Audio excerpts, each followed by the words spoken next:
تشریف لا رہے ہیں میرے خواجہ، لاہور میں ان کیا ہے، وہاں پہ شہاب الدین محمد غوری کی فوج سے ملاقات ہو گئی، کہا حضور کہاں؟ فرمایا اجمیر شریف جا رہا۔ اجمیر شریف کے نام پر بولیے نا سبحان اللہ۔ چہرہ دیکھا سمجھ گئے یہ اللہ والا ہے، چہرہ بتا رہا ہے کہ آل رسول جا رہے ہیں، صورت بتا رہی ہے حسین پاک کی اولاد جا رہی ہے، لباس بتا رہا ہے اسلام کا شیدائی جا رہا ہے۔ بولا حضور مت جائیے، جان خطرے میں پڑ جائے گی، ہم لوگ وہیں سے آ رہے ہیں۔ میرے خواجہ نے فرمایا اے شہاب الدین محمد غوری کی فوج، کان کھول کر سن لو، جانے والا شہاب الدین محمد غوری کے حکم سے جو گیا تھا وہ میدان سے واپس آ گیا ہے، لیکن جانے والا معین الدین جو اجمیر شریف جا رہا ہے وہ اپنے باپ کے حکم سے نہیں، وہ تو رسول پاک کے حکم سے جا رہا ہے، وہ تو رسول پاک کے حکم سے۔ جواب تو دیجئے آپ لوگ، ماشاءاللہ اللہ زندہ باد۔ زندہ باد زندہ باد یا رسول اللہ۔ تم ہتھیار لے کر گئے تھے، میدان سے واپس آ گئے ہو، لیکن وہ غریب نواز ہتھیار نہیں بلکہ قرآن پاک کو لے کر جا رہا ہے۔ میرے خواجہ دلی پہنچے ہیں، بابا قطب الدین سے میرے خواجہ نے فرمایا، قطب الدین اور میرے خواجہ نے فرمایا معین الدین اجمیر سے لوٹنے کے لیے نہیں آیا بلکہ قیامت تک کے لیے خواجہ معین الدین اسی ہندوستان میں سونے کے لیے۔ میرے خواجہ دلی پہنچ گئے، فرمایا قطب الدین کہاں ہو؟ ہاں سرکار حاضر ہو۔ دیکھیے پیر ایسا ہونا چاہیے اور مرید اینا ہو ایسا ہونا چاہیے، نہ پیر کا جواب ہے نہ مرید کا جواب ہے۔ میرے خواجہ نے فرمایا قطب الدین کہاں ہو؟ خواجہ قطب الدین کہاں ہو؟ میرے خواجہ نے جیسے ہی کہا قطب الدین کہاں ہو تو بابا قطب الدین حاضر ہو گئے۔ کہا خواجہ حاضر ہے مرید آپ کا، حکم فرمایا یہ دلی ہے، دلی کو تم سنبھالو اور اجمیر کو ہم سنبھالیں گے۔ دلی کو تم سنبھالو، اجمیر کو ہم سنبھالیں گے۔ میرے اتنا سننا تھا کہ بابا قطب الدین نے کہا میرے خواجہ یہ کیا فرما رہے ہیں کہ تم دلی میں رہو، میں اجمیر شریف جا رہا ہوں۔ میرے خواجہ نے فرمایا ہاں قطب الدین تم دلی میں رہو، میں اجمیر میں رہوں گا۔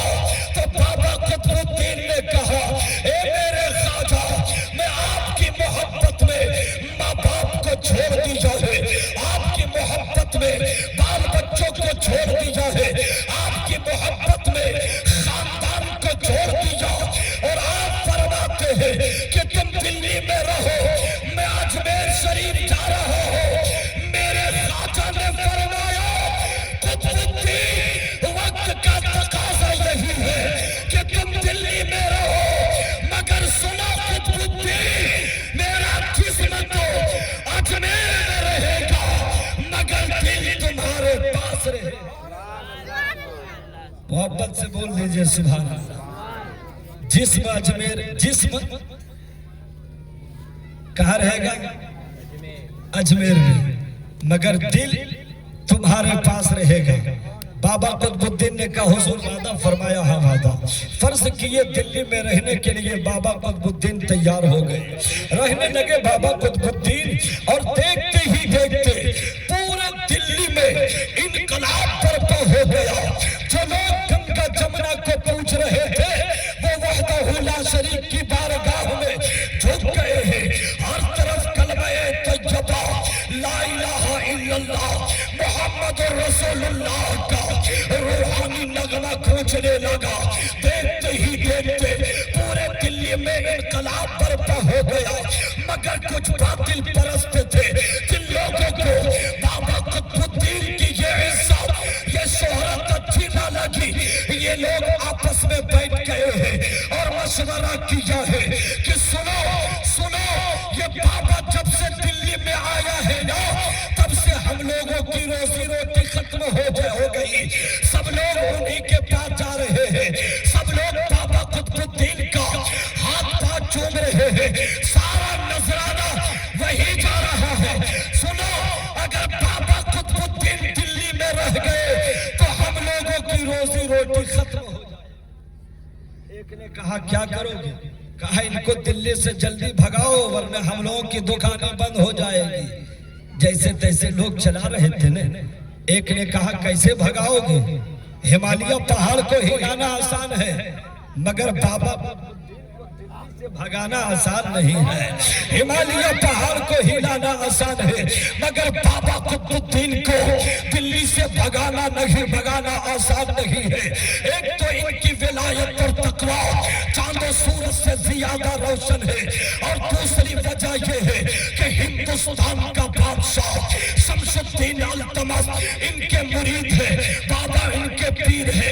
इनसे टकराओगे तो बादशाह से टकराना होगा और बादशाह से टकराओगे तो सीधे हिंदुस्तान से कब्रिस्तान जाना होगा। ना ऐसा काम ना करो, काम ऐसा करो ना जिससे सांप भी मर जाए और लाठी भी ना टूटे, ये दिल्ली छोड़ भी दे और हम लोग बदनाम भी ना हो। कहा क्या करना है? कहा कुछ नहीं, एक बड़ा छोटा सा काम है। कहा बोलो तो सही। कहा कि हम लोग किसी बाबा कुतुबुद्दीन पर ज़िना का इल्जाम लगाओ। क्या कहा? बाबा कुतुबुद्दीन पर ज़िना का इल्जाम लगा दो, ये दिल्ली छोड़ भी देंगे और हम लोग बदनाम भी नहीं होंगे। एक शैतान ज़हन ने कहा तो दूसरे ने कहा सबसे आसान रास्ता यही है, ये दिल्ली छोड़ भी देंगे, हम लोग बदनाम भी नहीं होंगे। कहा क्या करना क्या है? कहा हम लोग किसी तवाइफ के पास चले और जाकर कहे कि जितनी दौलत चाहिए ले लो, जितना पैसा चाहिए ले लो, मगर हम लोगों का एक काम कर दो। ये लोग तवाइफ के पास गए और जाने के बाद कहा ए तवाइफ ये धंधा क्यों करती हो? पैसे के लिए? बोली हाँ, तो फिर एक रात में दौलत वाली हो जाओगी। कहा क्या करना है? कहा कुछ नहीं, तुमको बाबा कुतुबुद्दीन पर ज़िना का इल्जाम लगाना है। माशाअल्लाह ये कह देना है कि मेरे पेट में जो बच्चा पल रहा है वो किसी और का नहीं, वो बाबा कुतुबुद्दीन का। मेरे पेट में जो बच्चा पल रहा है वो बाबा कुतुबुद्दीन का है। माशाअल्लाह औरत ने कहा ठीक है, पैसा तो मैं काम कर दूंगी। पैसा लिया है, वक्त का इंतजार करने लगी। एक रोज हिंदुस्तान का बादशाह शमशुद्दीन अल्तमश अपने घर के बागीचे में आराम फरमा रहे हैं। औरत कही हुजूर मैं लुट गई हूँ, मैं बर्बाद हो गई हूँ। हिंदुस्तान का बादशाह शमशुद्दीन अल्तमश ने कहा बोलो क्या बात है, क्या मामला है तेरे साथ? बोलोगी तो बर्दाश्त नहीं कर पाएगा, फौरन सूली पे लटका दीजिएगा, फौरन सूली पे चढ़वा दीजिएगा। हिंदुस्तान का बादशाह ने कहा ए औरत बोलो, ये किसी और का दरबार नहीं है, ये किसी और का दरबार नहीं है, बल्कि ये हिंदुस्तान के बादशाह शमशुद्दीन अल्तमश का दरबार है। यहाँ किसी की तबीयत को नहीं देखी जाती है, यहाँ तो मोहम्मद मुस्तफा की शरीयत को देखो। यहाँ किसी के फरमान को नहीं सुना जाता, यहाँ तो मोहम्मद मुस्तफा का फरमान सुना जाता है। बोलो क्या बात है? कहा हुजूर पहले माफ कर दीजिए उसके बाद बोलूंगे। हद हिंदुस्तान का बादशाह शमशुद्दीन अल्तमश ने कहा जाओ मैंने माफ कर दिया है, बस आखिरी बात मैंने माफ कर दिया है, बोलो क्या मामला है? कहा हुजूर जिन बाबा के आप मुरीद हैं ना, माज़अल्लाह वो बाबा बहुत बड़े पापी हैं। उन्होंने तो मेरी इज्जत लूटने में हामला हो गई।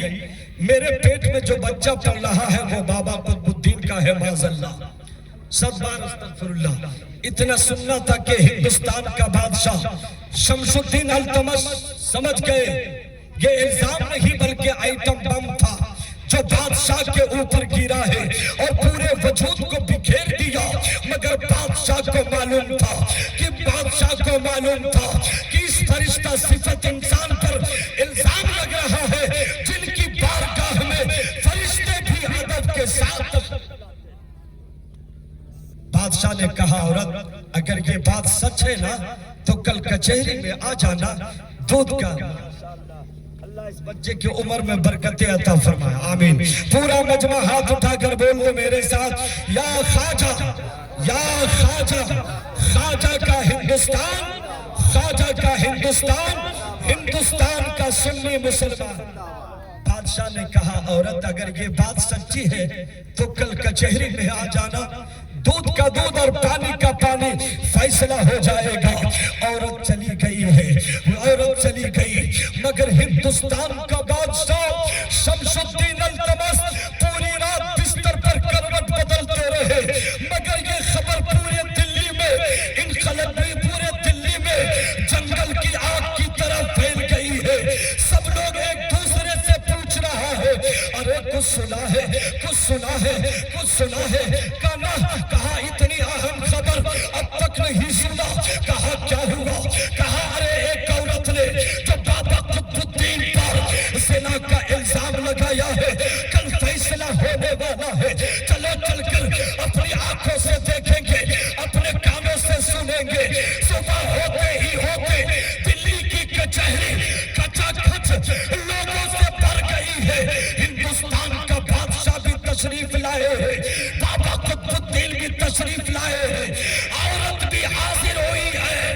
ہندوستان کا بادشاہ شمس الدین التمش بابا قطب الدین کے قریب ہوئے ہیں، اس لیے بابا قطب الدین خواجہ غریب نواز کا مرید ہے اور بابا شمس الدین بابا قطب الدین کے مرید ہے. عزیزان ملت اسلامیہ، ایک مرید کو پیر سے محبت ہو تو ایسی، پیار ہو تو ایسا، اور پیر بھی ہو تو میرے خواجہ کی طرح، اور مرید ہو تو بابا قطب الدین کی طرح.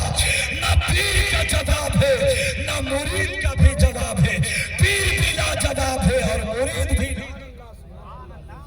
بادشاہ حاضر ہوئے، بابا قطب الدین کے قریب ہو گئے.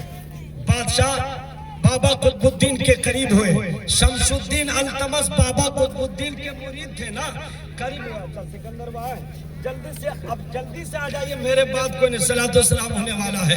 جزاک اللہ. محبت سے ہاتھوں کو اٹھائیے اور بولیے یا رسول اللہ، اور محبت سے بولے یا حبیب اللہ. عزیزان ملت اسلامیہ، سب لوگ آ گئے، سب لوگ آ گئے دلی کی کچہری میں. بابا قطب الدین بھی ہے، عورت بھی ہے، اور بابا شمس الدین بھی ہے، اور ابو طالب. آپ شرنی لے کر آئیے، جلدی شرنی لے کر آئیے. محبت سے بولیے سبحان اللہ. بادشاہ بابا قطب الدین کے قریب ہو گئے، بابا قطب الدین کے قریب ہو گئے اور کہا حضور، ہاتھ جوڑ کر بابا شمس الدین التمش نے کہا حضور یہ عورت ہے جنہوں نے آپ پر زنا کا الزام لگایا ہے، کوئی گواہ دے دیجئے، کوئی دلیل پیش کر دیجئے. بابا قطب الدین نے کہا اچھا، عورت نے مجھ پر زنا کا الزام لگایا. کہا سرکار یہ عورت نے آپ پر زنا کا الزام لگایا ہے، کوئی گواہ دے دیجئے، کوئی دلیل پیش کر دیجئے تاکہ فیصلہ کرنے میں آسانی ہو جائے. اتنا سننا تھا. میرے بابا حضرت بابا قطب الدین نے کہا میرے پاس کوئی گواہ نہیں ہے، میرے پاس کوئی دلیل نہیں ہے. بابا شمس الدین نے کہا حضور آپ کوئی گواہ نہیں دیں گے، کوئی دلیل پیش نہیں کریں گے تو پھر فیصلہ کیسے ہوگا؟ اتنا سننا تھا کہ بابا قطب الدین نے اپنے چہرے کو اجمیر شریف کی طرف کیا ہے اور دل سے پکارا اے میرے خواجہ، اسی دن کے لیے آپ نے مجھ کو دلی میں چھوڑا تھا، میں نے کہا تھا نہیں رہوں گا، آپ نے کہا یہی رہو. آج مجھ پر الزام لگا ہے، یہ لوگ قطب الدین سے گواہ مانگ رہا ہے. اے میرے خواجہ، ہم گواہ کہاں سے لائے؟ آپ ہی اجمیر سے آئیے اور اپنے مرید کی زندگی کو بچا لیجئے. آپ ہی اجمیر سے آئیے، قطب الدین کی آبرو کو بچا. سبحان اللہ تو بولیے. اس زمانے میں موبائل نہیں تھا، सैटेलाइट नहीं था, इंटरनेट नहीं था। मेरे बाबा कुतुबुद्दीन ने दिल्ली से आवाज दिया है। मोबाइल का जमाना तो नहीं था, इंटरनेट सैटेलाइट कुछ नहीं था। बाबा कुतुबुद्दीन ने दिल्ली से पुकारा, मेरे ख्वाजा आपके मुरीद की जिंदगी का सवाल है, आपके मुरीद की आबरू का सवाल है। ए मेरे ख्वाजा आप अपनी मुरीद की जिंदगी को बचा लीजिए। बाबा कुतुबुद्दीन ने दिल्ली से पुकारा है, मेरे ख्वाजा ने सुनकर इरशाद फरमाया, इस जुमले पर कोई खामोश नहीं रहेगा। जैसे ही बाबा कुतुबुद्दीन ने पुकारा, मेरे ख्वाजा ने अजमेर शरीफ से इरशाद फरमाया, कुतुबुद्दीन घबराने की जरूरत नहीं है, मैं आ रहा हूं। बोलिए ना सुभान अल्लाह।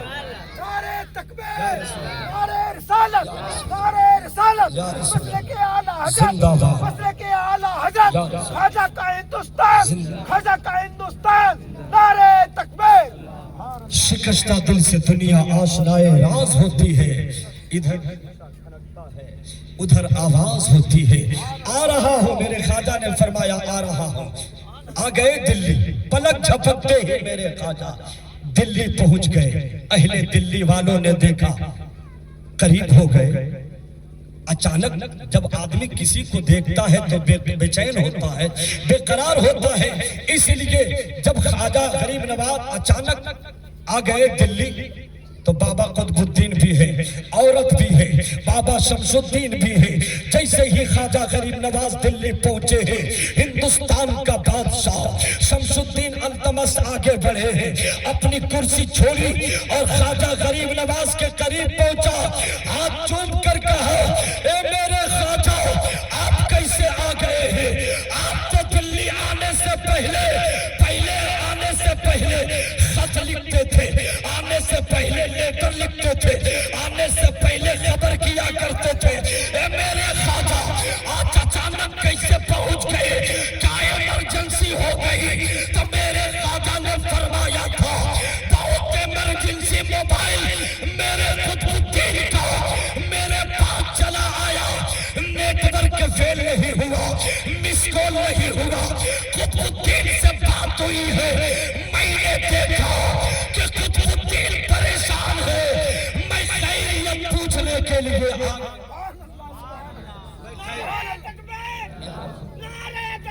जवाब दीजिए सारे लोग।